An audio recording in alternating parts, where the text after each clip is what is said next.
Hello, I'm Jenny Thomas, Director of Communication and Insight here at IWFM. Welcome to today's webinar, where we'll be presenting and discussing the results from the 2023 Market Outlook survey. As usual, I'm joined by some excellent guests who we'll meet shortly.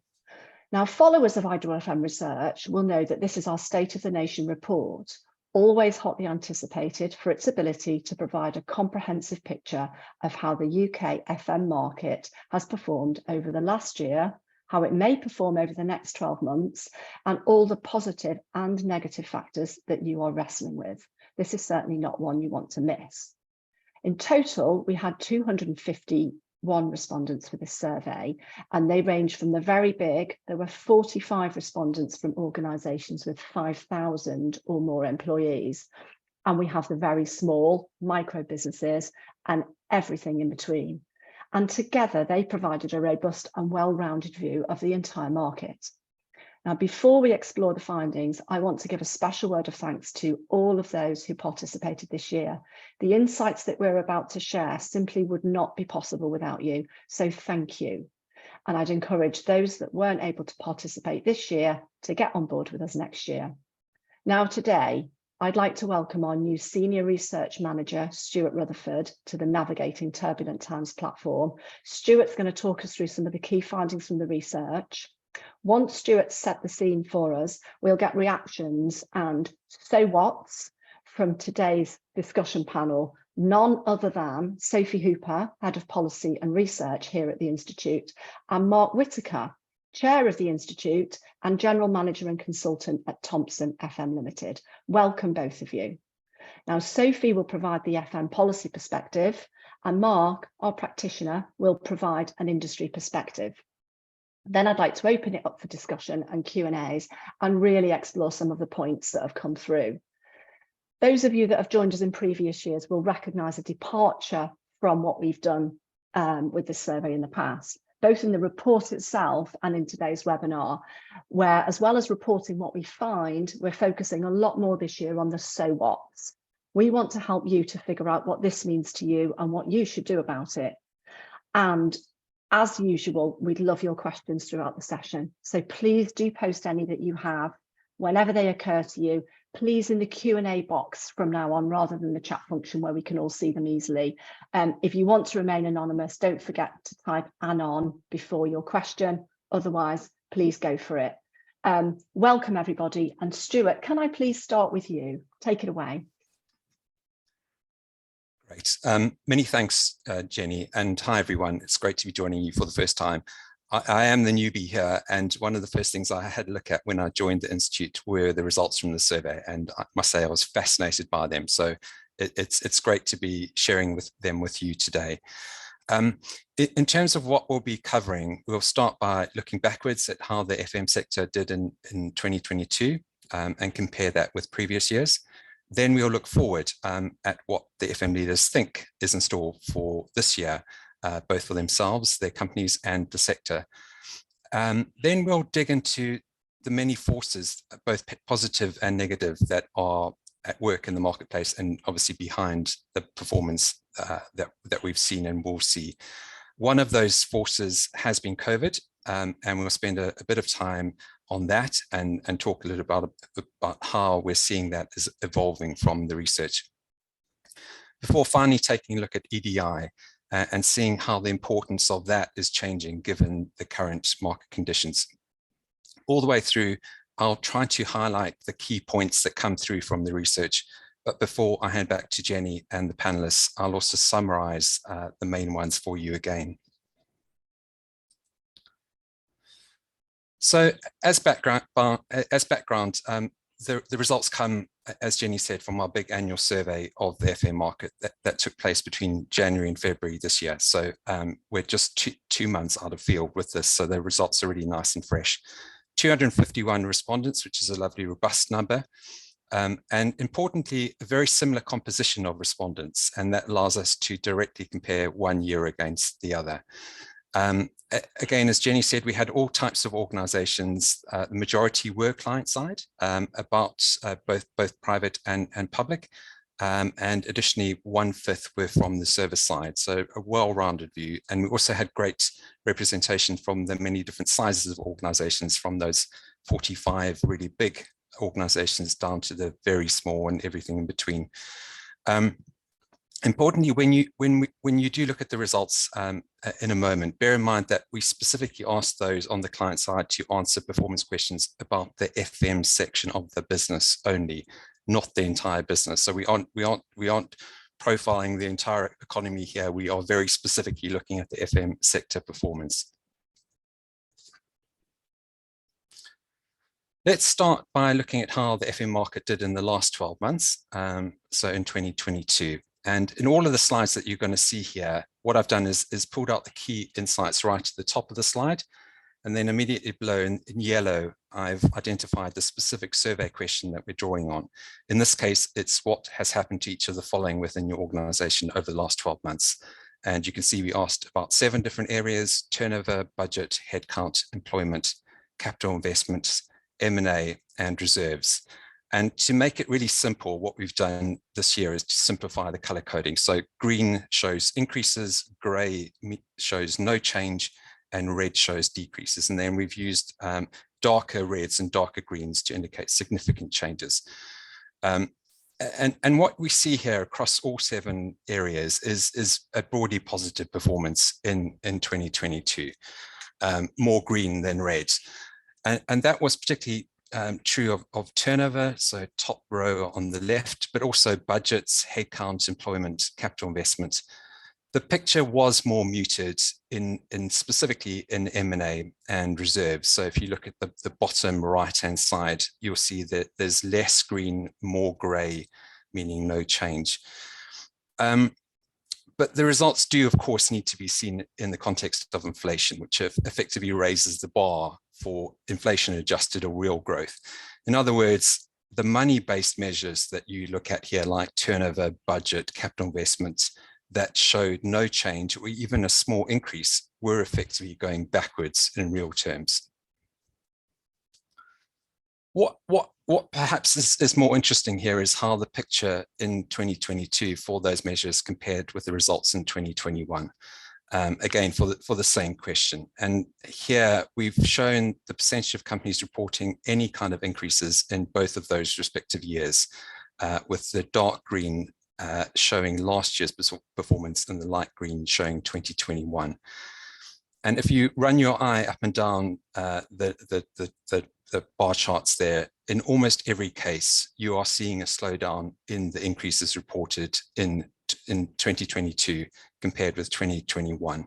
And that's most noticeable when you look at turnover. So essentially that fell from an increase of 48% in 21 to 39% in 22. So while there is still continuation in the improved performance, the more green than red, since the initial dark days of COVID, the recovery last year slowed down. And that's an important finding and is a key theme that you'll see in the slides that I'm about to show you. Switching from 2022 to 23, so the coming year.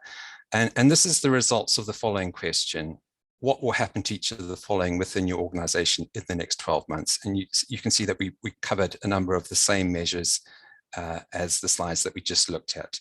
And over the next 12 months, while there is again more green than red, we are seeing more respondents expecting the pace of recovery within the organization to slow further in relation to all of these indicators that I've shown here.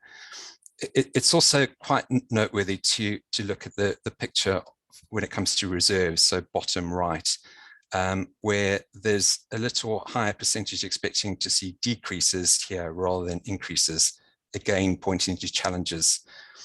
More encouragingly, it's good to see robust numbers of organizations still increasing their investment in things like capital investment and even employment headcount.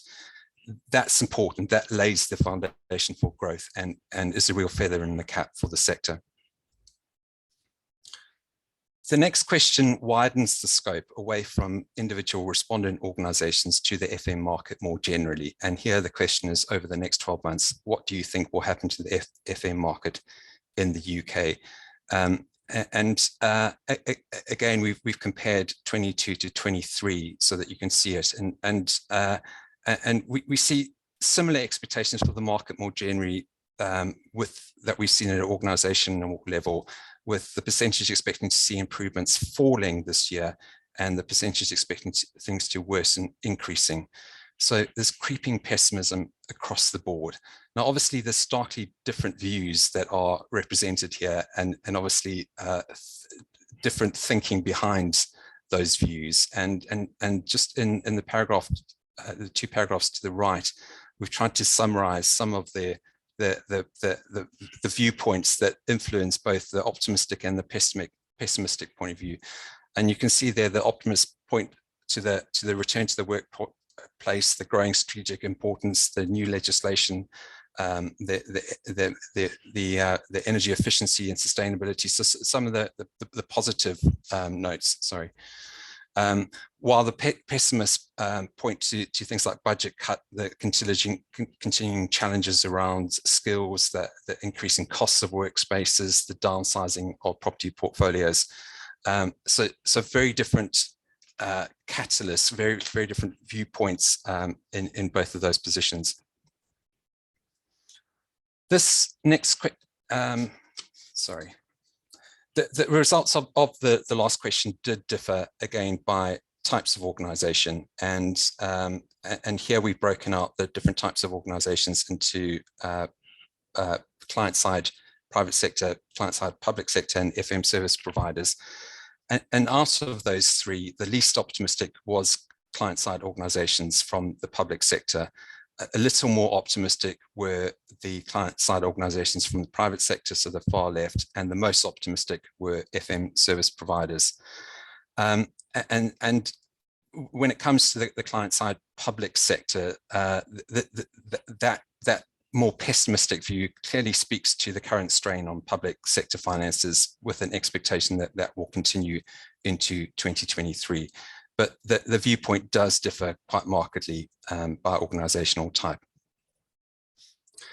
Moving on to the key forces in the market, and specifically the results of this question: what impact do you think each of the following has had on the FM market in the UK in the last 12 months? Now, this is the type of chart that you can look at for a long time and get a lot of insights from. And I'd encourage you to do just that by getting a copy of the report and having a look, spending some time with it. But if we start at a kind of headline level, what's striking is the number of forces that are at work in your marketplace, both positive and negative, and also the severity of the impact of those forces. I've looked as a researcher over 20 years at many industries, and there's a lot that you're dealing with here compared with elsewhere that I've seen. Encouragingly, that it isn't negative forces that are completely overbearing. You know, there are a number of really positive catalysts, and that's really important. But if we start on the negatives in red, and the number one factor that appeared last year and that also appears here is supply chain disruptions. So I mentioned about 89% of respondents. If we move down further, you'll see a cocktail of emerging economic factors. So this specifically rises in energy prices, the worsening state of the UK economy, changes in interest rates that are each kind of compounding the other. Running further down the list, we see some recognizable faces: COVID, Brexit, access to EU workers. One significant appearance in that list is, second from the bottom, late payments, which is a really significant finding, and I'll be talking a bit more about that later. Moving to the right side, the green side, and what we see here very strongly is the continued belief in technology. The first three factors here that are identified by the market are usage of technology, changes in technology, and use of data. Beneath this, there are two opportunities related to emerging requirements, building safety legislation and climate change measures. And frankly, it's great to see requirements being seen as opportunities for the market. That's really positive. And then finally, just wanted to we'll also pick on second from the bottom here, social value. This is the first time in this survey that we've explored social value, and it's great to see the positive numbers of the market seeing it as a positive catalyst for change. Moving on, and a lot of goodness in annual surveys like this comes from looking at changes compared with the previous year or previous years. And in this next set of slides, I just wanted to highlight some of the positive and negative forces that are rising in importance in 2023 from the same question that we've just been looking at. And the biggest rising concern in the market right now is late payments. This was mentioned as a negative by 62% of the market in the last 12 months, and that compares with 32% in the last survey. So a big 29 percentage point increase in this particular force. And that's a big red flag. I'll share some more data around that shortly, but that really needs to be taken note of and managed by organizations. Another big emerging concern is the state of the UK economy. This was also up sharply, up by 16 percentage points, reflecting the trend that we've seen in many other economic data sets and surveys, but it's also clearly seen in our survey. And obviously those two things are linked. So the concern around late payment is linked to concerns about the economy. Sticking with late payments, and given the significance of this finding, we did have a more thorough look at the results by organizational types. And what we found was that level of concerns here differed by company size. So while it is still important to the largest companies, so 59% of the largest companies identified this as a negative impact, that rises to 87% for SMEs. So nearly 9 in 10 SMEs are concerned about this issue. Looking forward to the next 12 months, concerns about late payment are a little less prominent, but remain high, with 54% thinking that this will exert a negative impact. Switching then to the positive factors that are rising in importance. And we start with a couple of surprise results. There are always a couple of surprise results in any survey, and specifically improvements in the number of respondents pointing to both availability of data skills and access to EU workers. In both cases, we frankly struggle to point to structural changes that may be driving this. And it may just be the case that these are appearing better or becoming less of a concern for respondents. We'll certainly keep our eyes closely on this in future and hope for continued improvement. We certainly need improvement to help address the ongoing skills challenges that we're seeing coming through in the survey. More straightforwardly, we see that FM leaders have given a very warm welcome to the changes in the building safety legislation, with a focus on managing risks in the area of structure and fire. And that's been a key priority for the IWFM, and I know Sophie will say a few words about that later. We've obviously already touched on COVID, but it's such a dynamic area that I've included a couple of slides on it specifically. The first, the one that we're looking at now, shows the results of the now familiar question of what impact do you think each of the following will have on the FM market in the UK in the next 12 months. Where you can see that, interestingly, both the reds and the greens are falling and the no impacts are rising. In other words, the hopes and fears around COVID are beginning to dissipate and some stability is returning to the market, which is really significant. Having said that, COVID continued to have a profound impact on the sector last year. So this question shows the percentage mentioning the various impacts, COVID-related impacts on their organizations or clients. And you see a wide variety of impacts across things like mental health and well-being, obviously speaking to the human nature of the pandemic, but working practices, recruitment. I've also included just an interesting stat there on the changed volumes of occupied space, with 39% indicating a maintenance of space and 36% indicating a reduction. And that's obviously an important number and point for our profession. The last major area that we covered in the research was equity, diversity, and inclusion. And we were really keen here to test how the prioritization of EDI had changed and might change as a result of the challenges in the marketplace. Would it become less important? Would plans be shelved? And we're delighted to see that the momentum around EDI has continued, which is so important in addressing the skills issue. And we see this both in terms of the prioritization, so a number of those top metrics that we're showing there, as well as some of the more practical measures. So if you run your eye through the middle column there, the increase in dedicated roles, increase in performance criteria speaks to a maturity, a growing maturity around this issue. Looking forward to 2023, and again, sticking with EDI, we asked this quick final question. Our focus on EDI in the next 12 months will increase, stay the same, decrease, I don't know, no response. And taking a step back and looking at the results for the last 3 years, it's frankly incredible to see the prevalence of the green, the percentage of companies that have been increasing their focus on EDI, and only the sliver of reds, those looking to decrease their focus on EDI. So at worst, organizations have broadly been maintaining their focus, if not growing their focus, and the majority throughout that period has been the segment of organizations that have been growing their focus on EDI. Again, there are differences by organization size, with the larger organizations being more likely to say that they would be increasing their focus, and the smaller organizations saying they're less likely to be increasing their focus. And that may point to an opportunity for smaller operators.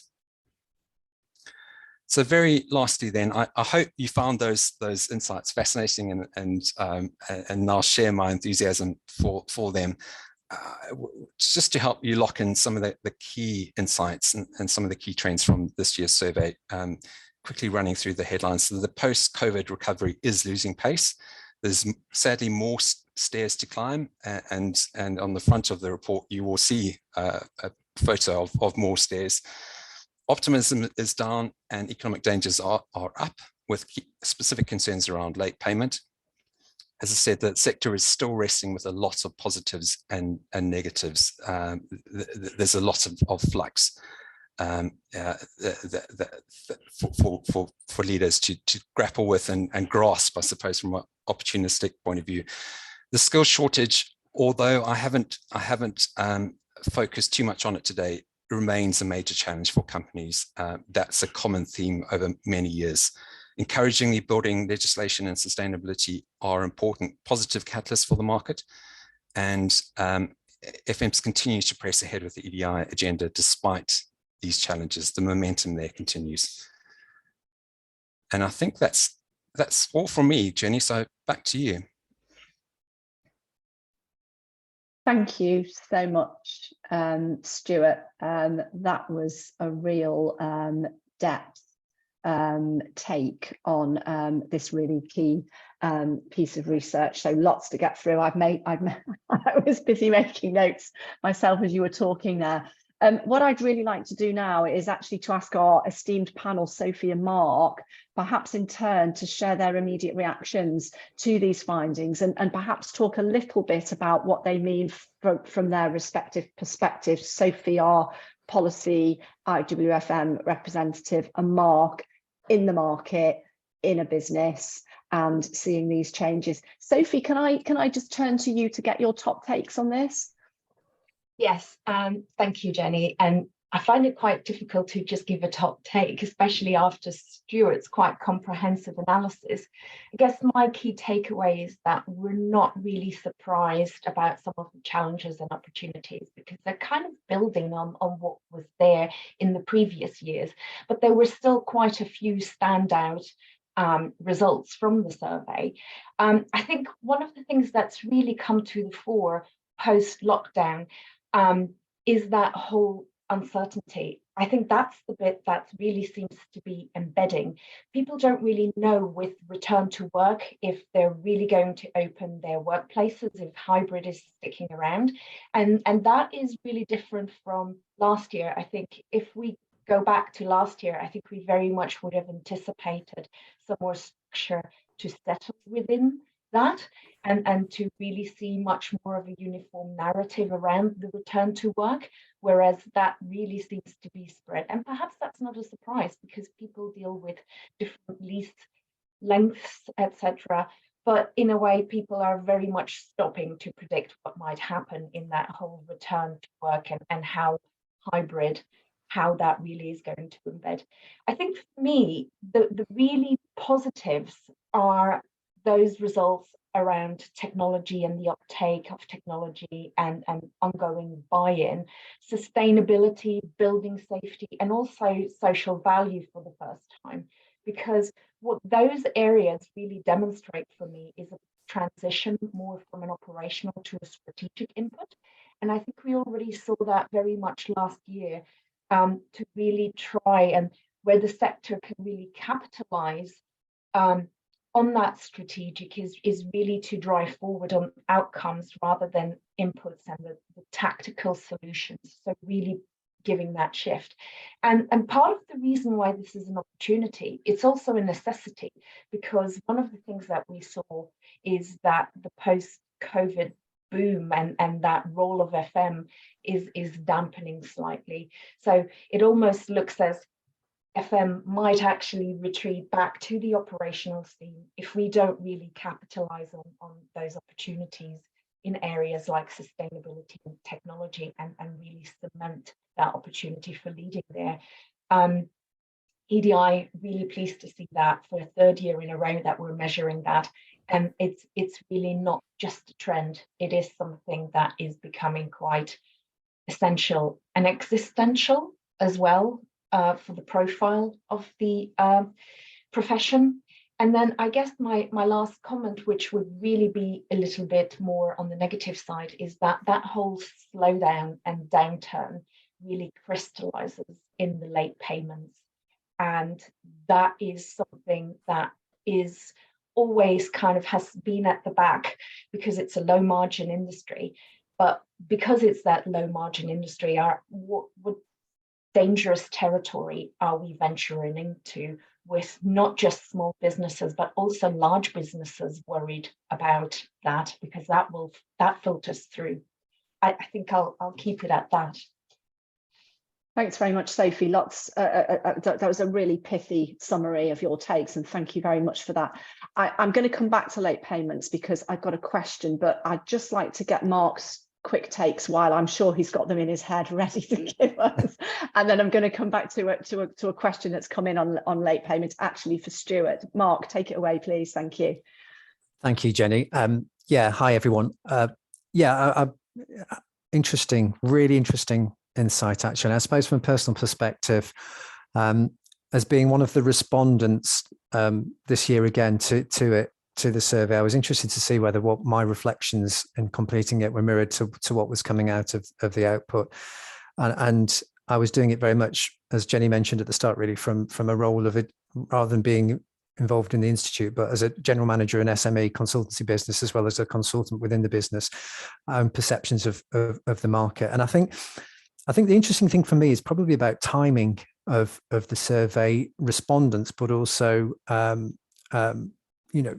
some of the issues that are relating to that. So what I mean by that is the fact that I wonder whether if we'd done the survey maybe in November, the level of pessimism may have been much heightened, because we were coming out of a period in October of Liz Truss resigning and the economy potentially tanking, and a real lack of confidence, but also forbearance on what was actually going to be coming forward. I think the depth of the recession hasn't been as deep as we feared and thought it would be. And I think there was probably coming into the new year, there is a general, probably less pessimism around, in the sense of actually it might not be as bad as we thought. However, I also think, and we'll come on to late payments because it's a fascinating one, because I've been on my hobby horse about this for years. Sometimes as well, that's all about timing as well, and can be particularly frustrating that payments are late, coming into the new year as organisations keep hold of payments to massage sometimes their end of calendar year accounts and the P&Ls and things like that and bonuses. And sometimes that can then trickle into how long payments actually come through. But we'll come on to that second. The key thing for me that's coming out of it as well, and the optimism I get from it, is there are a lot of opportunities that clearly the sector have been signposted in here. EDI, as Sophie's mentioned, it's morally right thing to do, but also is a huge opportunity for the industry to embrace and to try and start addressing some of the skill shortages we've got. Workplace strategies and organisations wondering what they're going to be doing going forward with their workplaces, again, may well come through on the questions, but is a real key element, because organisations at this moment in time still don't think that post-COVID the dust has settled and understanding what occupancy levels are going to be, but very much focused on that workplace experience for the retention of staff, but also attracting staff into the workplace as well. Other opportunities clearly on sustainability, ESG, social value, that come through from the survey and is very, very important for client-side organisations, as well as important for FM service providers to embrace and to be working with clients on those. Building safety, an obvious opportunity as well in terms of the technical expertise that's required by people within the profession to assist their organisations. And energy efficiency, I think, is another key area. On the flip side, just briefly as well, if we're talking about kind of the level of pessimism, I think we've got to put it into a broader macroeconomic kind of context of where we are. And I think that probably has an influence, particularly on some of the decisions on investment, because, you know, what we've been hit with is kind of rising energy costs. We've got rising inflation that still isn't under control to the levels that it's got. You know, we've got interest rate and cost of borrowing increases. We've got as a UK economy very, very low growth rates compared to other members of the G7. We've got the labour shortages, and also, I suppose, in a general confidence level point of view as well. And although we were talking about FM kind of departments and sectors and service delivery, if we look at the wider kind of organisational side of things, the level of industrial disputes in the public sector at the moment has also got to have an impact on business confidence and concerns about what budgets are going to be available, which will then feed into the FM teams. So I know that was probably a bit more detailed, sorry, than Sophie's, but yeah, some really fascinating insight that I think that the report's produced. That was so useful, Mark, and in a way, I think just to hear you say that, it gives a sense of the number of factors and the things that are at play in the broader economy. I loved your point about timing, because funnily enough, and as I was prepping for this morning, I went back to read the foreword for last year's Outlook survey, and of course we did that in a funny time, because we did their field work on that right before Russia's invasion of Ukraine. So there was a kind of whole bit of kind of energy worry, and then all of that crescendo up to down to, not quite sure how to describe the political scene towards in the third quarter of last year, of you know, people worrying about what was going on in the market, and then we've seen that come out in the numbers, and then we've kind of done our survey this year. So that's always a really interesting point, isn't it? And I think that's why it's so important to track these trends, and then as Stuart was saying, to try and reflect back and to see changes and to see shifts, because some of them are subtle, but some of them are you know, when we see a big shift, we've got to really think what's going on there in the economy. So thank you for that. We'll come back to some of the points that you've both made. Before we do, Stuart, I wonder if I can just bring you back on, thank you, very, very quickly, because Mike Forrest has asked a question, and I'm not sure whether we know this top of head from the data, but he was interested in what you were saying about late payment. And Mike wanted to know, did we see a correlation in responses, or a strong correlation between businesses that were worried about late payment and businesses that were concerned generally about the UK economy? You know, given this sense, as Mark's explored, that one might be a symptom of the other. Yeah, thanks, Jenny, and thanks, Mike. So our assumption is that there is a close correlation between those two things. We haven't run the numbers, and I was just thinking too whether there's a closer correlation between late payments and concerns about interest rates or concerns about energy costs, because all of those things are going to be tied together in the same drivers. But it's a great question, and if you're interested, Mike, I will run the numbers afterwards and can share the specific correlations, just understand which late payments is most correlated with. But our assumption is all of those things, and frankly, the prevalence of the concerns too just speaks to, you know, what's a big issue it is for everyone right now. Thank you, Stuart, and thank you, Mike, for the question. If I can just turn back to our panel next, and really just pull the focus back a little bit to wider market fears and hopes. I just wonder, Mark, you've given us quite a really good sense, I think, of how you're seeing the data reflected in some of your experiences as a practitioner. Is there anything specific you wanted to add to that? Anything that you've really seen with your practitioner hat on, Mark, that you've thought, you know, yes, I'm absolutely relating to this? Yeah, and I suppose there's three elements I just want to touch upon that really, in terms of those fears. And I suppose from my perspective, it's from conversations within my chair role of people within the industry, but also from the consultancy side of things, both our interactions with FMCOs, but also client-side organisations as well, and some of the things that they're facing. Labour shortages, we know about, it's documented.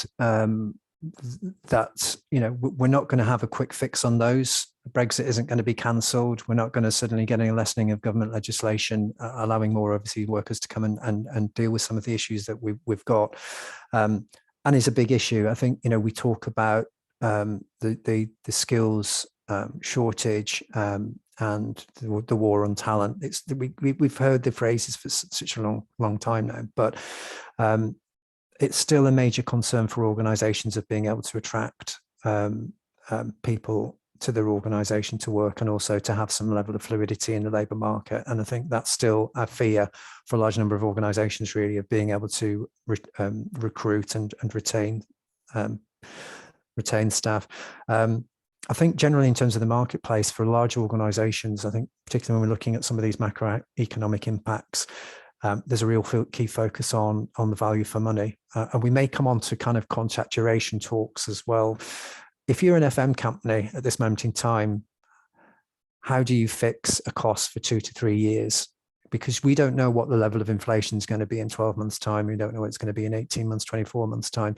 So the ability to kind of be able to forecast what costs are going to be is a very difficult one, combined with supply chain disruptions, combined with kind of wage inflation, and not knowing the way that that's going to go at the moment as well. So I think more and more organisations are looking at their FM functions in terms of being able to evidence the value for money element to it, and that has really focused minds on the service delivery and what are they getting for their money, and where they can eke out more efficiencies. And I suppose on the other side of things is clearly one of the key fears within the marketplace is the energy, the costs of energy, and the fact that although, you know, we've got the guarantee in place at the moment for the government, and perhaps it seems to have come down from what it was. I think organisations are still facing absolutely huge increases in their energy costs without being able to pass that on to their customers. And how do they then kind of service those increased costs, and what's got to give to be able to do that? And I think that's, again, a fear, and that could be a hindrance to kind of investment within organisations as well, and also could mean kind of budgetary cuts as well. So I think those probably would be the three things that I regularly kind of pick up on from my conversations with people. Thanks so much, Mark. That's a really, really interesting, and there's something I'm going to come back to on something you said, but I'd really just like to hear from Sophie. Sorry, well, I've got a little frog in my throat. About potentially Sophie, how do the hopes and fears of the market tie up with the priorities of the policy agenda, and with the sorts of things that you're seeing and getting involved in for IWFM? Yeah, thank you, Jenny. Well, part of the reason that we ask these questions is to make sure, of course, that from a policy perspective and the priorities of the Institute, where we focus, it is tied in with what the hopes and fears are of the market, so we can make sure that we support our members in the right areas. And therefore, there's been a lot of work ongoing over the last few years, and what these latest results now give us is an opportunity to nuance the work that we have been doing moving forward, and to make sure to kind of step it up in certain areas and kind of, well, I'm not sure we can leave it in other areas, but in any case, make sure that we apply the right nuances. I think especially when it comes to the hopes and fears, you know, the qualitative responses to the survey gave us some really rich material in getting a far better understanding of what those were. And I think one of the hopes really is that return to the office culture will really take place. You know, we talked a little bit earlier about that ongoing uncertainty about where the workplace will land, how will hybrid continue to exist moving forward. And there's obviously very much that hope from an FM perspective that that shift back to the office will take place, because it's tied in with FM services, the volume of them, the cost of them, the cost of the office, etc., etc. So what we can do in that particular area is make sure that the support we give to our, especially our guidance and roundtables and webinars, that we give the right information to our members. The rethink of how organizations organize their workplace, that really is around the role of FM in the whole productivity argument, I would say. And it's about solidifying that appreciation that FM went through as part of the core team during the pandemic. And of course, in that particular area, we are doing a lot of research around what the return on workplace investment is. We've already issued a report last year. What we're really trying to get under the bonnet is come up with a tool that can really demonstrate to everyone across the sector and the profession how you can really make the business case for workplace changes. And it really takes that interconnectivity between how you organize your workspace, how you look after your people from a more health and well-being perspective, together with the right technological support, how you can really optimize that productivity. And so we're hoping to publish a case study of that particular tool in the very near future. So that will be, and I'll focus on kind of two other areas before I give back to you. The one is building safety. So when we look at areas around legislation, etc., building safety has now really been identified as a great opportunity.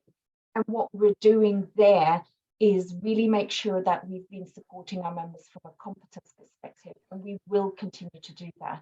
In what we've done in the past leading up to this point in time is really feed into the different tools that government's pointing towards to support the implementation of the Building Safety Act, including something like PAS 8679, which is a specification on what will be expected from people managing buildings to meet in terms of competences. And on previous webinars, we've had the HSE on saying, you know, we will use that as a tool to check if organizations are competent, the people within their organization are competent.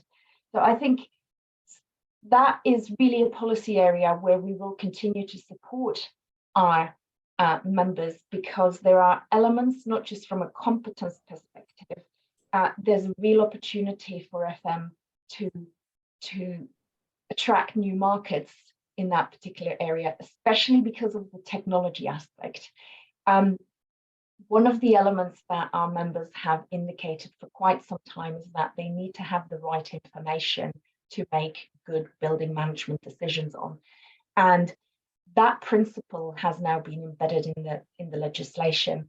And we're collaborating on with a wide variety of stakeholders to make sure that we can provide our members with tools to meet those requirements in the legislation. We're working with our TechSec. Gordon Mitchell is actually also leading another working group on golden thread dedicated within the Building Safety Alliance, and that's just one example. But focusing on some more of the hopes, it's also that changing conversation from cost to value, and it's areas like social value that then really need to be explored much better, because social value very much is around embedding wider ESG outcomes that organization would want to use. But the social value element of that is about how you can embed that within your procurement. And then actually, if you do it more properly, throughout your contract management, so that you can work with real KPIs to measure outcomes rather than just outputs.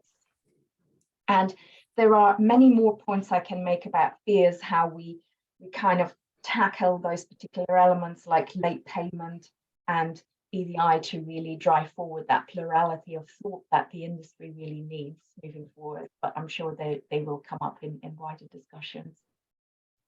Thank you so much, Sophie. There's a real sense of a lot of activity that's happening, and we've had a question actually from Anonymous, who kind of, I think you've I think Anonymous, Sophie and Mark have answered your question, which is, with the survey data that IWFM now has, what is the Institute doing to support and drive our industry to overcome the challenges and grasp the opportunities identified? And I think in both of your comments, I wrote down something Stuart said, which is, as he was going through, which is there's a lot that the sector, the industry is dealing with.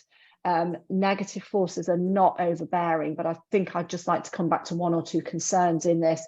But the opportunity and the range of the opportunity and the areas that the opportunity has been identified, including in regulation, which not everyone sees that as a huge opportunity for a sector, but the opportunity that have been identified, I think, are real areas for encouragement here, bearing in mind that there's a vast array of things.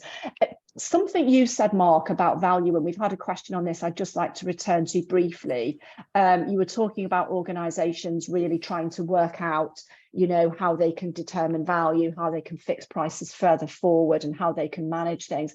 I'm wondering, and I don't know, again, Stuart, whether there's an answer to this in the data, but I couldn't help noticing that those organisations amongst the most optimistic in those we surveyed were service providers. And I wondered whether they're just naturally happy and optimistic organisations and that's their vibe, or whether or not service providers are seeing an opportunity here as the pressure is on organisations generally in the economy to really think about getting value from their facilities and workplace services, whether the service providers are really seeing that as a great opportunity for them to come in and be the solution, or whether or not they're just generally much more optimistic in the market. I don't know whether either of you have got a reflection on that, or any of our audience have got a reflection on that, but micro businesses were also really optimistic, and I suppose they're seeing themselves as disruptors, but be really interested in anyone's take on that. Yeah, I'll just pick up on one of those, really. And I suppose from a value for money perspective, I think what organizations sometimes, and we do quite a lot of strategy work, but we also do a lot of cost benchmarking work, and a lot of organizations invariably will come to us when they're saying, listen, we're dealing so much with the day-to-day stuff, we're firefighting, we've got lots and lots of different things that are going on that's kind of absorbing our focus. We need somebody to come in and just to help us come up for air and just have a look at what the wider market's doing. Are we getting the value for money? Are we paying what our comparators in the marketplace are also paying?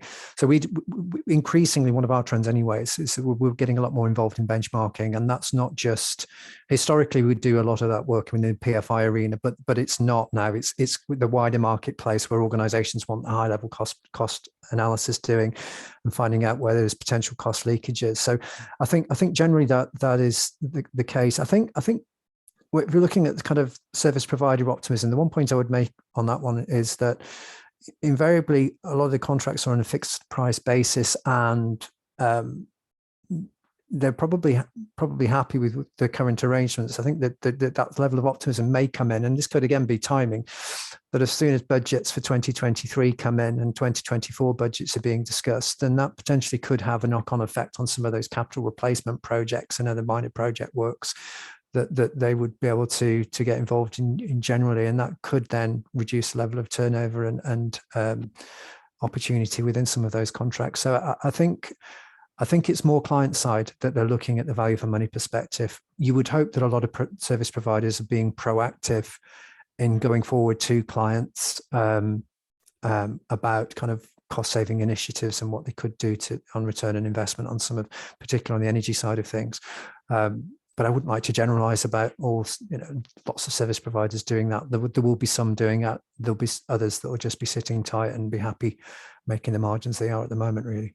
Yeah, thanks for that, Mark. And actually, this might be the motivation behind this question, again anonymously asked, but they say regarding value for money concerns do we see that that's also evident from FM service providers when they're looking for software systems? So I think it's a general question, isn't it, of what are the forces at play, what are the factors that might determine anybody to be really thinking about how they pursue their strategy within the macroeconomic scene and what they see within FM, particularly on that. Yeah, and I suppose when you talk about software systems, there's a wider point of there as to what available budgets are there for research and development within organisations, because sometimes with the FM codes would argue, well, the client isn't going to pay for it because the shared benefit with the other clients, we can't ring fence that investment, so we need the FM codes to be developing it, and that potentially would be their differentiation in the marketplace if they're able to do that. There will be certain budgetary pressures for sure on the research and development and on introducing new software, and that will very much focus the mind of organisations. So yeah, absolutely, I think that will be another cost pressure. Thank you so much, Mark. I feel you've got enough insight to give us a couple of hours, not 10 You won't minutes. Want that. Could I add some reflections to that? Please do, Sophie, yes. We very recently in March, we had a roundtable around social value with with the private sector, both client side and service providers. And I think what was mentioned, very much so, it's anecdotal, but they do see that value piece and delivering value as a differentiator. And then that allows for greater margins.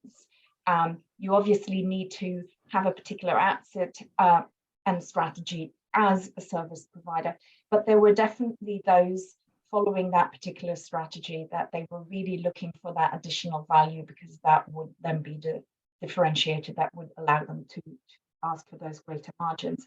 And I think one of the challenges that they sometimes found was that when working with clients, you've got a great variety and levels of awareness and maturity amongst clients. You've got those who just want to have the basic service provision, and then any proactive approach is just going to add money to that, and that's just not necessarily what they want to see. If you are collaborating with an organization that is much more mature and the in-house team is allowed to really complement, for example, the overarching organizational ESG targets and objectives, then it's going to be much easier to have those proactive added value conversation, of course. So I think as an organization, then as an institute, it's really our role in helping to raise awareness across the board, both for service providers and clients, to help them on that maturity journey. And on the software systems, that is obviously a big one, because software systems are obviously the magic bullet for the building safety requirements. And therefore you see a lot of activity in the market kind of advertising, oh, this is the perfect software solution. But I think that the one thing that you have to bear in mind is that ultimately, and actually it's kind of repeating what Mark said, but then in a slightly different way, is you need to work with your clients and they need to know what they want, because there is no point in giving them an all dancing solution if that's not necessarily what they need. So that collaborative piece with the client to come up with the right solution is very important. And it will ultimately really realize the value, because if software solutions are being oversold, that also then dampens the trust in what software can do if you can't then realize the full potential of it. But yeah, some additional reflections. Thank you very much, both of you. We are running very close to our time, actually. So before we turn into metaphorical pumpkins, I would like, if I can, to get 1 minute from each of you. We haven't touched on the skills shortage at all, really, in our conversation. But I just wonder, Mark, this remains a major source of disruption for us. I just wonder whether or not you could give us a top takes on how we try to tackle this. I know you're really interested in this, personally and professionally. Yeah, absolutely. I think there's 2 elements to it. I'll go for 3 elements actually. It's selling the profession to young people is really, really key, and that's, when one of the questions was asking what's IWFM doing about different things. There's a lot of different areas that we're doing, but the Career of Choice initiative that we're doing in collaboration with Class of Your Own is really important to have those conversations with the young people. That's one key element. Another key element, which seems to be coming out really important at the moment as well, is the level of a different reflection on ageism within the workforce as well. Is that some of us that are particularly grayer than others, are reaching a certain age with retirement and pensions going up, and the cost of living crisis, I think generally in the marketplace, there's going to be a bit of a reset needed in terms of the more mature members that are in the workforce and the value that they can add to organizations in terms of their knowledge and wisdom, but also their ability to mentor, which is fundamentally crucial. And then in terms of a labor shortage issue as well, EDI is utterly crucial, because there are so many organizations out there that can show through a much more imaginative approach to their recruitment and dispelling of previous misconceptions or viewpoints. They've been access to a much wider pool of talent, and that fundamentally goes to the point of EDI. The last thing I would say on an EDI, which frustrates me sometimes, is the fact of people understanding what equity is within the dynamic of that as well, and how important that is. And I think the message still, and the Institute's doing a lot of work in this, particularly Sophie in the working group, of getting the meaning of what EDI actually means to organizations. So I'm now going to step off my soapbox and pass you to Sophie. Oh, thank you so much, Mark. Sophie, what are you going to add to Mark's wisdom? There's not much to add. Sorry, Sophie. No, I was just going to say, obviously, from an institute perspective, we're all about making sure that we can upskill new entrants to the market, up to our fellows, who we want to make sure we keep on giving the tools so they can stay at the top of their game. So there's everything in between, from guidance pieces, roundtables, webinars, etc. But really where I wanted to go was that element of EDI, equity, diversity, inclusion. I think it can't be understated how important that is. And the real importance behind it is kind of in the report. It's that plurality of thought.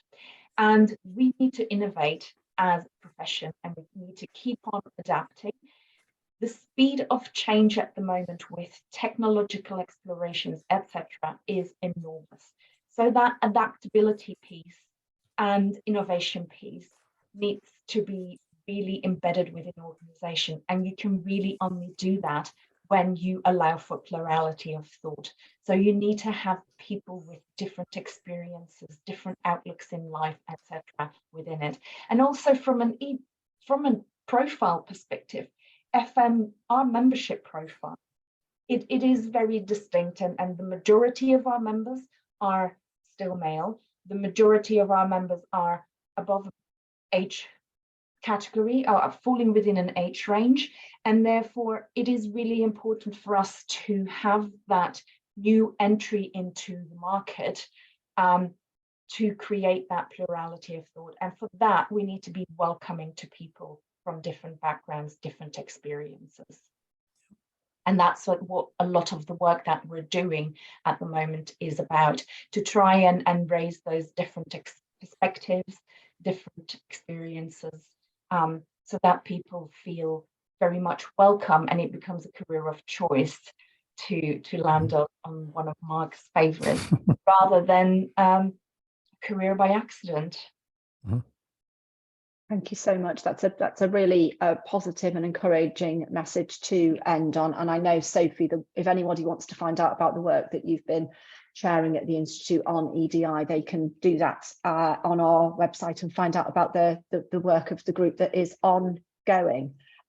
Thank you both so much. I can't believe we've run out of time. It's gone so quickly, and there are so many more questions I wanted to get into. Thank you to Stuart for a brilliant run through the research, to Sophie and Mark for their time and really great insights.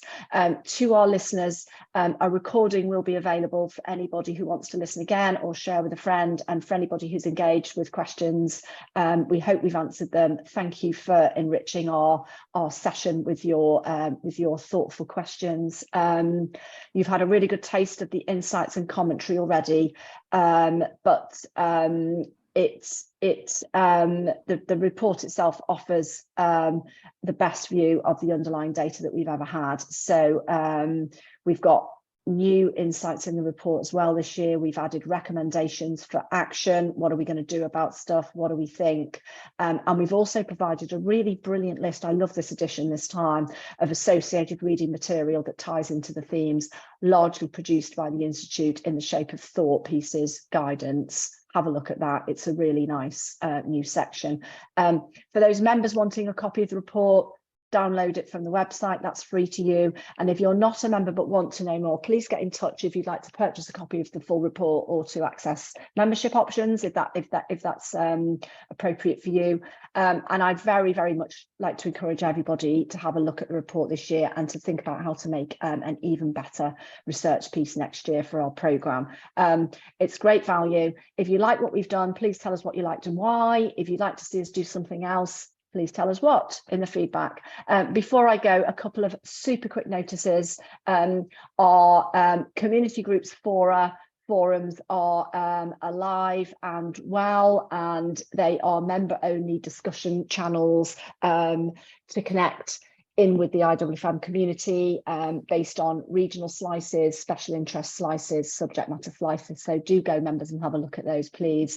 And our awards take place on the 16th of October, and we're just into summer already. We're thinking of the autumn, but we've had a really encouraging number of entries this year across more than 20 categories. So really excited for those organisations and individuals vying for those top accolades this year. Tickets will be on general release very soon. All that remains is for me to thank you all so much for your time today. We'll be back soon.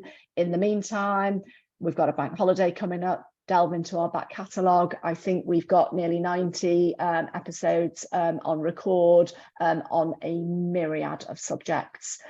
Thanks again for joining us. Have a great afternoon. Have a great week. Have a good bank holiday. Cheerio. Bye.